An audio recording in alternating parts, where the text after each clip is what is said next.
தொடர்ந்து ஒரு நிமிட செய்திகளை பார்க்கலாம்.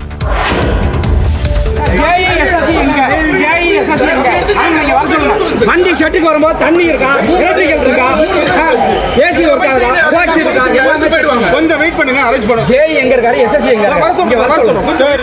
எக்ஸ்பிரஸ் ரயிலில் ஏசி வேலை செய்யாததால் அபாய சங்கிலியை பிடித்து இழுத்த பயணிகள் ரயில்வே போலீசாருடன் வாக்குவாதத்தில் ஈடுபட்ட காட்சிகள் இவை. தாம்பரத்திலிருந்து செங்கோட்டை செல்லக்கூடிய சிலம்பு எக்ஸ்பிரஸ் ரயில் நேற்று இரவு புறப்பட தயாரானது. அப்போது 3ஆம் வகுப்பு ஏசி பெட்டியில் மின்சாரம் இல்லாமலும் ஏசி வேலை செய்யாமலும் இருந்ததால் பயணிகள் அவதியடைந்தனர். இதை சரி செய்யாமலேயே ரயில் புறப்பட்டதால் அபாய சங்கிலியை பிடித்து இழுத்து ரயிலை நிறுத்திய பயணிகள் போராட்டத்தில் ஈடுபட்டனர்.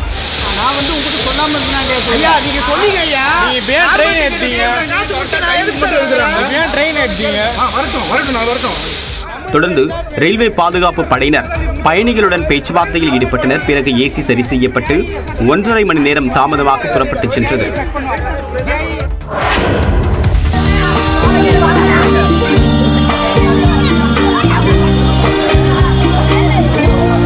கிராம மக்கள் இப்படி கூடையை தூக்கிக் கொண்டு ஓடுவது கண்மாயில் மீன்பிடிக்கத்தான்.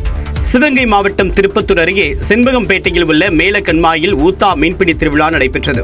இந்த மீன்பிடி திருவிழாவில் அதிகாலை முதலே சிவகங்கை, புதுக்கோட்டை, திண்டுக்கல் உள்ளிட்ட மாவட்டங்களில் இருந்து 1000த்திற்கும் மேற்பட்ட கிராம மக்கள் ஊத்தா கூடைகளுடன் குவிந்தனர்.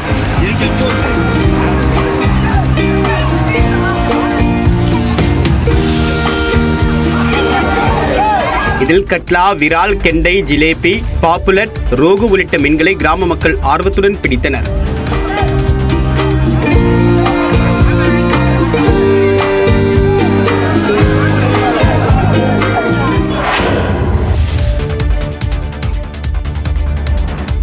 யூடியூப் பார்த்து கள்ளநோட்டு அடித்த புதுச்சேரி இளைஞர் அதை ஒரு முறை கொடுத்து சிக்காததால் மற்றொரு நோட்டை கொடுத்தபோது வசமாக சிக்கிக் கொண்டார்.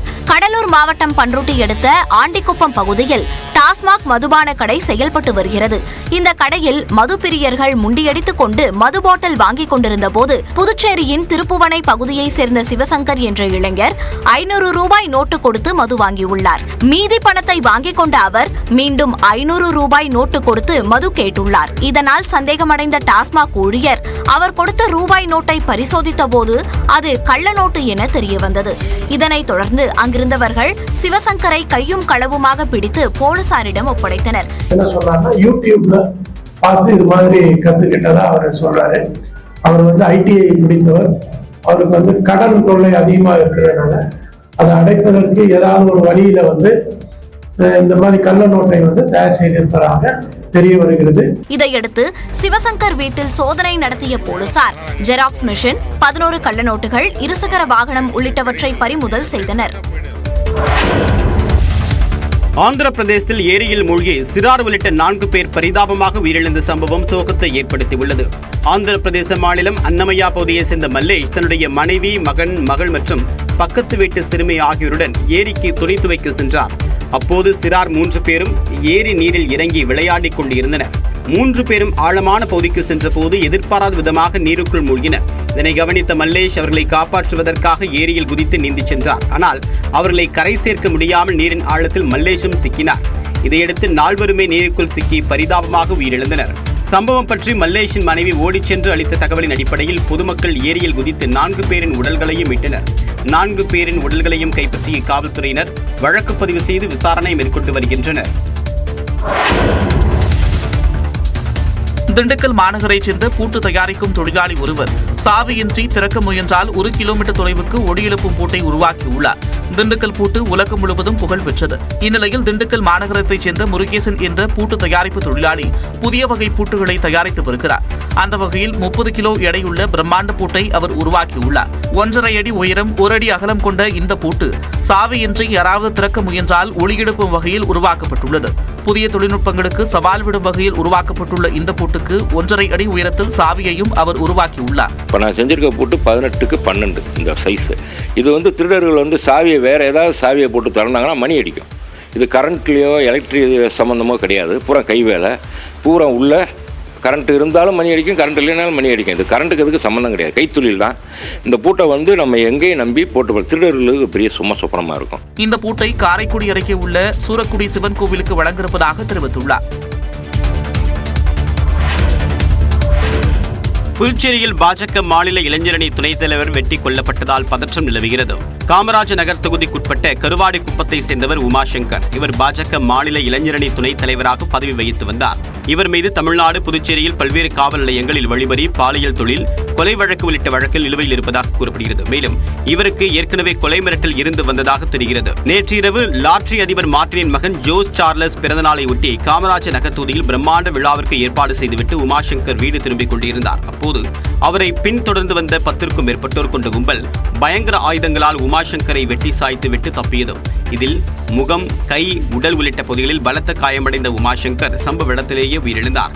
தகவல் அறிந்து வந்த காவல்துறையினர் அவருடைய உடலை மீட்டு விசாரணை மேற்கொண்டு வருகின்றனர். புற்றுநோய் பாதிப்பிலிருந்து மீண்டு வரும் குழந்தைகளுடன் நடிகர் சமுத்திரக்கனி தனது பிறந்த நாளை கொண்டாடிய காட்சிகளே இவை. அந்த குழந்தைகளை சென்னையிலிருந்து பெங்களூருவுக்கு விமானத்தில் அழைத்து செல்லும் நிகழ்வுக்கு தனியார் அறக்கட்டளை ஏற்பாடு செய்திருந்தது. இந்த நிகழ்ச்சியில் நடிகர் சமுத்திரக்கனி, மைம் கோபி, நடிகை சாய் தன்ஷிகா உள்ளிட்டோர் பங்கேற்றனர். பின்னர் செய்தியாளர்களை சந்தித்த நடிகர் சமுத்திரக்கனி குழந்தைகளை சந்தித்தது மகிழ்ச்சியாக இருப்பதாக கூறினார். பிள்ளைங்களை பார்த்தாலே தெரியல எவ்வளவு ஹாப்பியா இருக்காங்கன்னு. எல்லாமே சரியா இருக்கு. கேன்சர்ன்றதுலாம் ஒரு விஷயமே கிடையாது. அது எல்லாமே சாதாரண ஒரு விஷயம் தான். அது அழகா கடந்து வந்துடலாம். கேன்சர் ஒன்று ஒரு பயங்கர பீதியிலையும் பயத்துக்குள்ளேயும் போக வேண்டாம். ரொம்ப ஈஸியா கடந்து வந்துடலான்ற ஒரு நம்பிக்கை கொடுப்பதற்கான பயணம் தான்.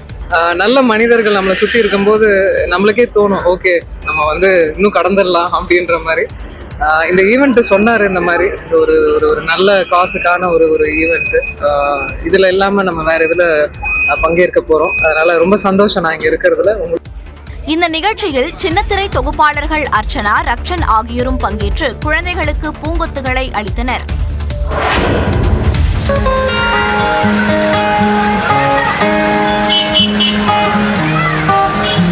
போக்குவரத்து வசதியும் தொழில்நுட்பமும் வளர்ந்துவிட்ட இந்த காலத்திலும் மாட்டு வண்டி கட்டிக்கொண்டு செல்லும் இவர்களை மக்கள் வியப்புடன் பார்த்தனர்.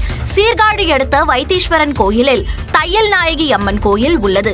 இதை குலதெய்வ கோயிலாக கொண்ட காரைக்குடி மற்றும் சிவகங்கையை சேர்ந்த குடும்பத்தினர் பண்டைய முறைப்படி மாட்டு வண்டியில் கோயிலுக்கு வந்தனர்.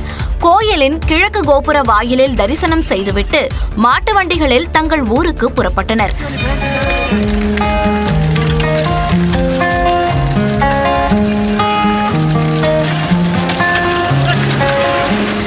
எடுத்து வந்த பொருட்களை மாட்டு வண்டியில் கட்டிக்கொண்டு 54 மாட்டு வண்டிகள் ஒன்றின் பின் ஒன்றாக சென்றதை அவ்வழியாக சென்ற மக்கள் வியப்புடன் பார்த்து சென்றனர்.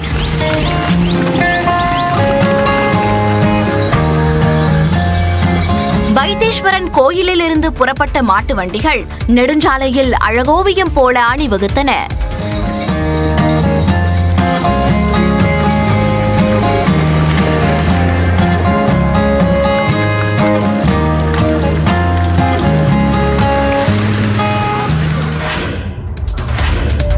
கைலாஷ் மானசரோவர் யாத்திரை 5 ஆண்டுகளுக்கு பிறகு மீண்டும் தொடங்க உள்ளதாக வெளியுறவுத்துறை அறிவித்துள்ளது. இந்துக்கள் மேற்கொள்ளக்கூடிய புனித யாத்திரைகளில் ஒன்றான கைலாஷ் மானசரோவர் யாத்திரை கைலாஷ் மலைக்கும் மானசரோவர் ஏரிக்கும் இடையே மேற்கொள்ளப்படும். இந்தியா, சீனா இடையான 1981ஆம் ஆண்டு ஒப்பந்தத்தின்படி தொடங்கப்பட்ட இந்த யாத்திரை 2020ஆம் ஆண்டு கொரோனா பேரிடருக்கு பிறகு ஏற்பட்ட எல்லை பதற்றத்தால் நடைபெறாமல் இருந்தது. நிலையில் இந்தியா மற்றும் சீனா பதற்றமான எல்லையில் ராணுவ படைகளை திரும்பப் பெற்றதை அடுத்து மீண்டும் கைலாஷ் மானசரோவர் யாத்திரையை வெளியுறவுத்துறை அறிவித்துள்ளது. அதன்படி நடப்பாண்டு யாத்திரை ஜூன் முதல் ஆகஸ்ட் மாதம் வரை நடைபெறும் என்றும் தலா 50 யாத்திரைகளை கொண்ட 5 குழுக்கள் உத்தராகண்டிலிருந்து லிபுக் கணவாய் வழியாகவும் 10 குழுக்கள் சிக்கிமில் உள்ள நாதுல்லா கணவாய் வழியாகவும் யாத்திரை மேற்கொள்ளப்படும் என்றும் தெரிவிக்கப்பட்டுள்ளது. யாத்திரை செல்ல விரும்புவோர் விண்ணப்பங்களை kmy.gov.in என்ற இணையதளம் மூலமாக சமர்ப்பிக்க வேண்டும். கணினி செயல்முறை மூலமாக யாத்திரைகள் தேர்வு செய்யப்படுவார்கள் என்று வெளியுறவுத்துறை குறிப்பிட்டுள்ளது.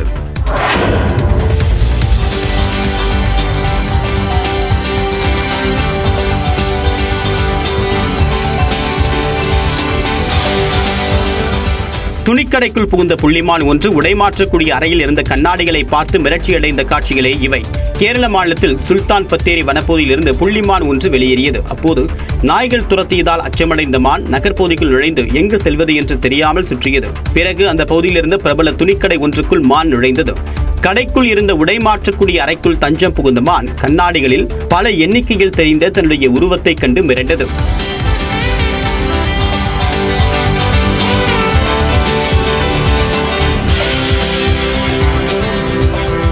தகவல் அறிந்து துணிக்கடைக்கு வந்த வனத்துறையினர் புள்ளிமானை வலைவீசி பத்திரமாக மீட்டனர். அதற்கு பிறகு அடர்ந்த வனப்பகுதிக்குள் புள்ளிமான் பாதுகாப்பாக விடப்பட்டது.